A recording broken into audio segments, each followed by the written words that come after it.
equipment because I remember last time the heat, this doesn't like Morris, with the Sorry, but I need the button. with the heat and the thing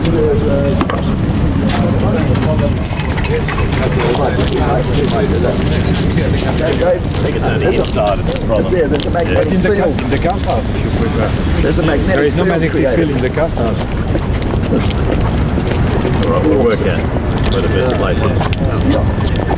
You contact. Mr. Premier, Your Excellency, distinguished guests, ladies and gentlemen, it is with great pleasure and a deep sense of pride that I welcome you here today to participate in the formal opening of the Tomago Aluminium smelter.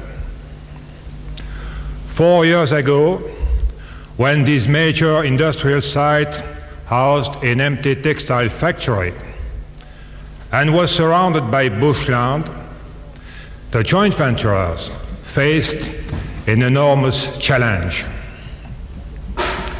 All their studies indicated that a smelter on this site would be viable. But that viability was directly dependent of a number of factors, some of which were out of their control. They had faith in Australia as a reliable supplier of raw material, alumina, and of electrical energy, the lifeblood of the aluminium smelting process. They had faith in the Asia-Pacific area as a promising aluminium market.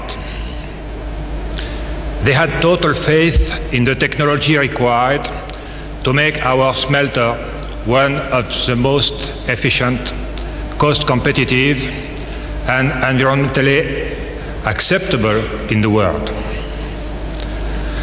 And they had total faith in the people who would bring this smelter into existence. However, they also had to face some initial uncertainties about the economics of the project. At that stage, the world aluminium industry was living through its worst recession, while there were worrying longer-term trends in main cost components. Following the participants' decision to proceed, then they faced the challenge of ensuring that their $650 million investment in building a smelter in this region would be successfully converted to an investment providing at least 25 years of reasonable financial returns. The first goals were to gain the necessary approvals and then construct the smelter. In the early days, when we went through one of the toughest and most demanding environmental inquiries imaginable, our dedication hardened. And once approvals were received in April 1981, it was full speed ahead in the knowledge that we wanted the smelter complete, on schedule, and within budget. Our goals have been achieved, despite many hurdles, and it's a tribute to all involved. Firstly, to the joint venturers, who never wavered in their faith and their resolution. Also, they had to make major commitments in unpredictable and risky conditions. And to their bankers, who have lent unfailing support to the project all along the way. Next, to all the Tomago staff, a rich blend of Australian and French skills, experience, and team spirit, who have so well demonstrated their professionalism and total dedication. then to our construction manager, Travel Australia, and all the suppliers and contractors. The quality of whose work is equal to that expected in a state-of-the-art smelter. And also to the unions, the local community, the local councils, especially the Port Stephenshire Council, and the Inter-Development Board, without whose support and consent and willingness to achieve consensus, our task would have been so much more difficult. To all these people, directly or indirectly involved in the Tomago project, I would like to express my deepest gratitude. But everybody knows that building and opening a smelter is one thing, keeping it operating efficiently, competitively, is another one.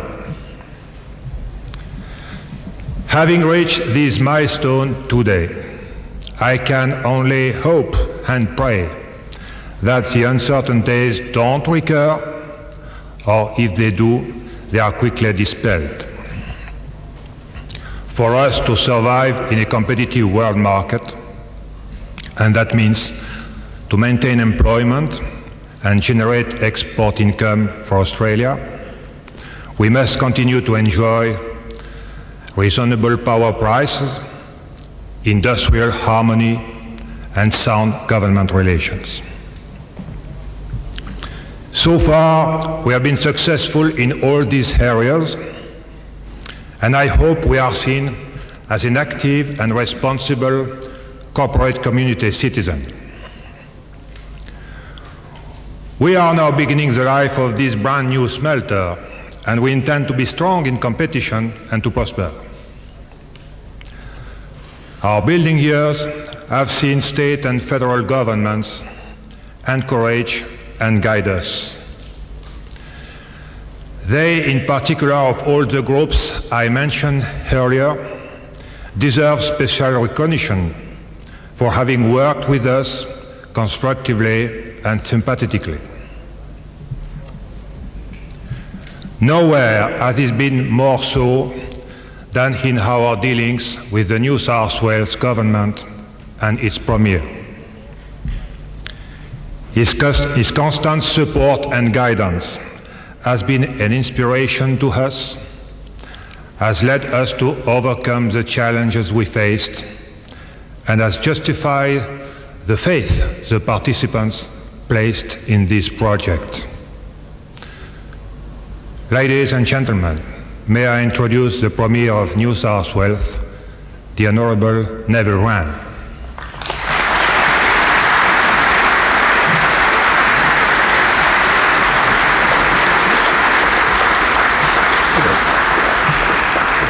Mr. Lapara, my ministerial and parliamentary colleagues, Your Excellency, Lord Mayor of Newcastle, ladies and gentlemen, it's a great privilege to be here this afternoon. I had no idea that I would have such a large audience to launch the government's election campaign. But seriously, it is a great privilege because Tomago, this great aluminium smelter, came into existence not in the easiest of circumstances.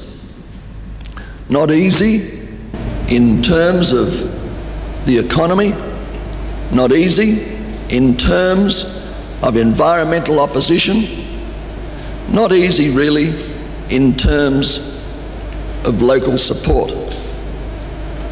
I've always held the view that the Hunter is the natural and growth region of Australia, with the coal, the power, the ports, and the great skill and talents of the people of the Hunter, and the great spirit that prevails in this region.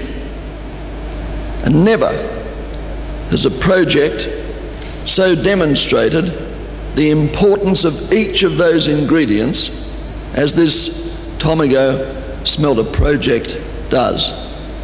As Mr. Lipara has indicated, the project, $600 million plus, came in on budget and came in on schedule. A great tribute to the management, a great tribute to the men and women who did the work and were responsible for its construction. It's created, of course, directly in this plant, something of the order of 900 odd jobs. Indirectly throughout Australia, more than 2,000 jobs. But it's done something much more important for us. It's shown the capacity of Australian managers and Australian men and women who work, and their skills and their talents to be able to compete in a highly competitive industry with the rest of the world. The $300 million plus that this plant will generate in export earnings each year will play a significant role in the Australian economy and the ongoing revival of the Australian economy.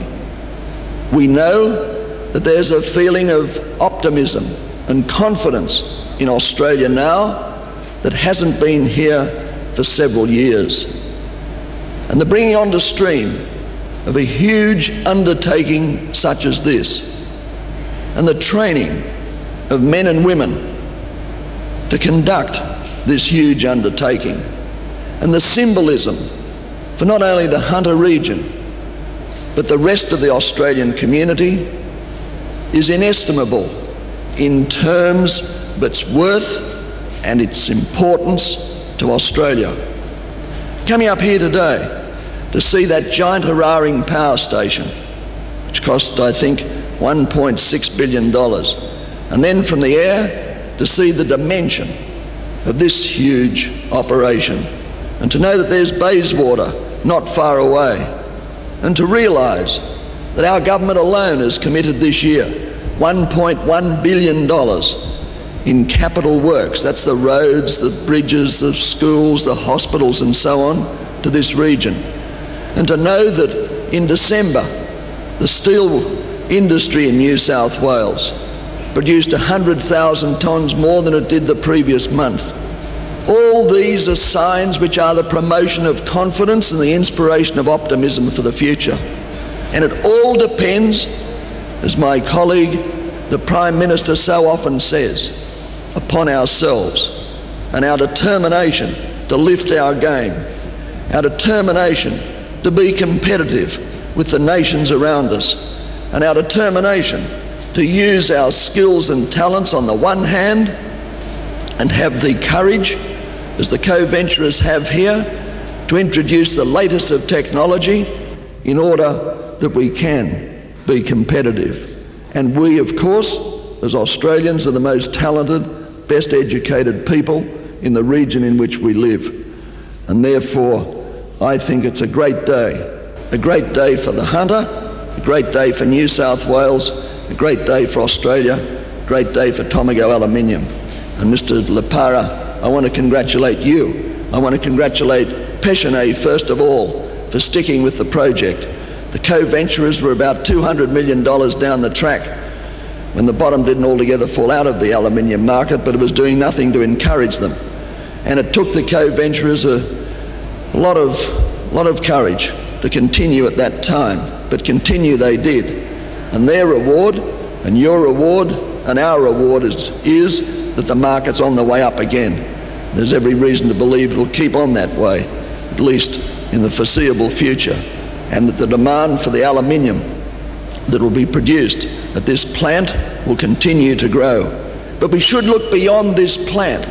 It's no point at all in Australians being the hewers of wood and the drawers of water.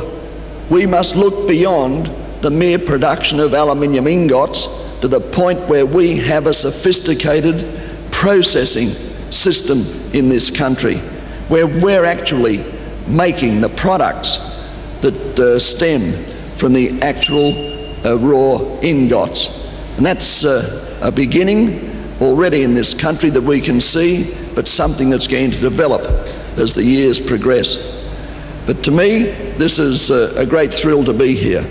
My only problem is, or my only regret is, I didn't come up all the way to Newcastle by electric train. That'll happen by July. My French colleagues will permit my slight bit of electioneering here, but I will never get such a captive audience again. But things are happening in the Hunter. Work is developing, jobs are developing, confidence is developing. And Mr. Lapara, there will be nothing more important to the spirit of this region than today's official opening of this Tomago Aluminium smelter, with all that it means to every man and woman in the Hunter and in New South Wales. And I've great honour indeed to declare the Tomago Aluminium smelter officially open. Thank you very much indeed.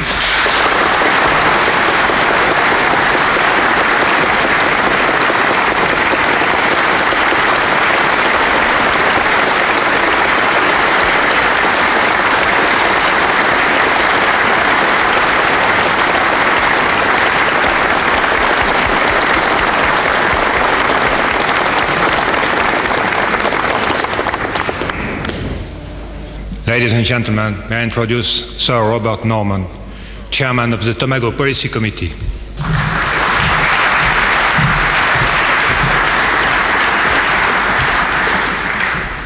Mr. Chairman, the Honourable the Premier, Your Excellency, Ministers, Members of Parliament, Members of Local Government, distinguished guests, ladies and gentlemen.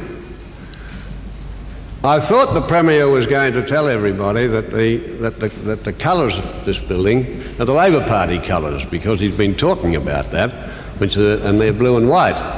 But I was going to respond to him by saying I asked Mr. Lapara if the colours were blue and white or blue and grey.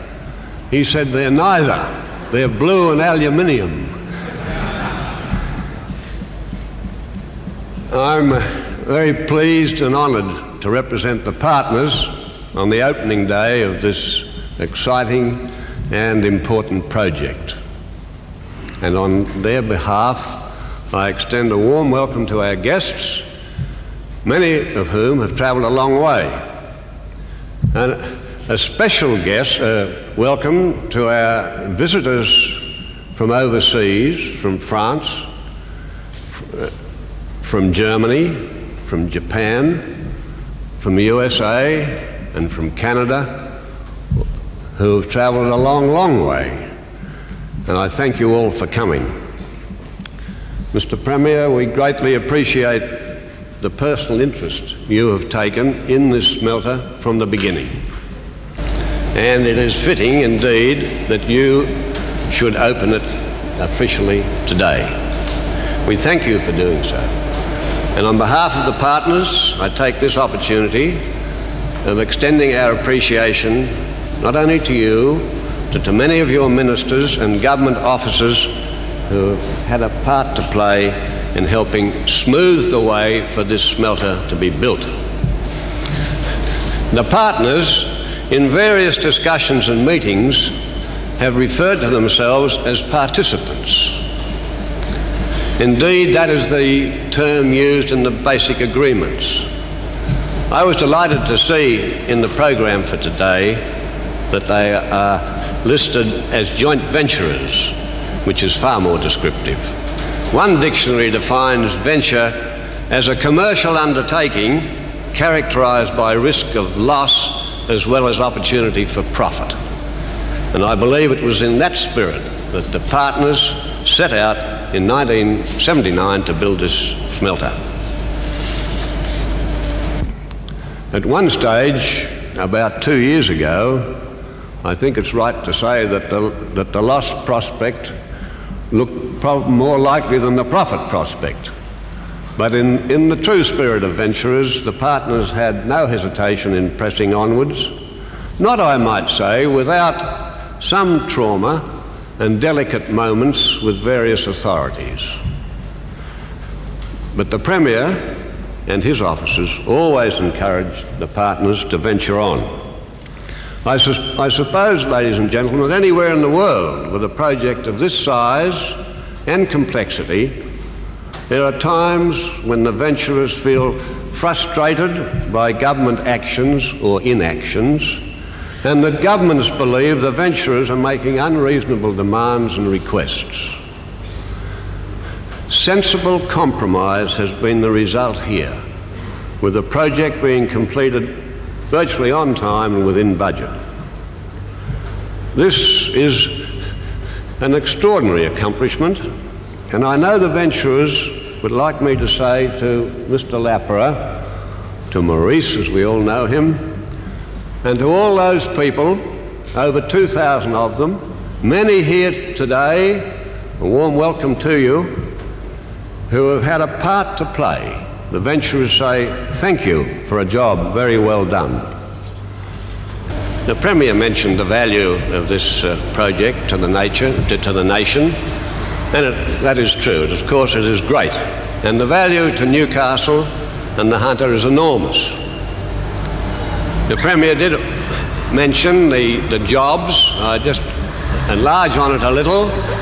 When, for the benefit of those that are not aware of the figures, when this project is complete, there will be 900 permanent jobs on the site. The salaries and wages payout will be something like $20 million per annum. Double that number of jobs and, of course, double the payout per annum will be provided by ancillary and peripheral interests and industries. Total production of aluminium will reach something like 230,000 tonnes annually, worth, say, 400 million. I'm adding a little to your figure, Premier. Most of that export will be exported, meaning, of course, that the nation benefits from this income from our exports. Annually, about 430 tonnes of alumina will be shipped to Tomago through the port of Newcastle, all of it from bauxite mines in Australia. Additionally, some 90,000 tonnes of petroleum coke will be imported from the USA. This is needed for the manufacture of carbon blocks used as anodes in the aluminium production process. Another raw material is coal tar pitch, which fortunately is available locally in Newcastle, and that is another plus for the district. For every tonne of aluminium produced, the smelter uses about 2 tonnes of alumina and half a tonne of carbon. Ladies and gentlemen, this really is a tremendous enterprise of vital importance to New South Wales, to Australia, to the Hunter. The joint venturers have every reason to be proud indeed of their achievement in bringing this smelter on stream, on time, on budget. And I know you would want me to congratulate them on your behalf. I would just like to say that the pilot since day one of this enterprise has been Maurice, and he will be returning to France in 2 or 3 months' time. And I believe, Maurice, that you can go home with your head high and feel very proud of your accomplishment in bringing this Tomago smelter to the stage it is now. I'd like the audience to acknowledge.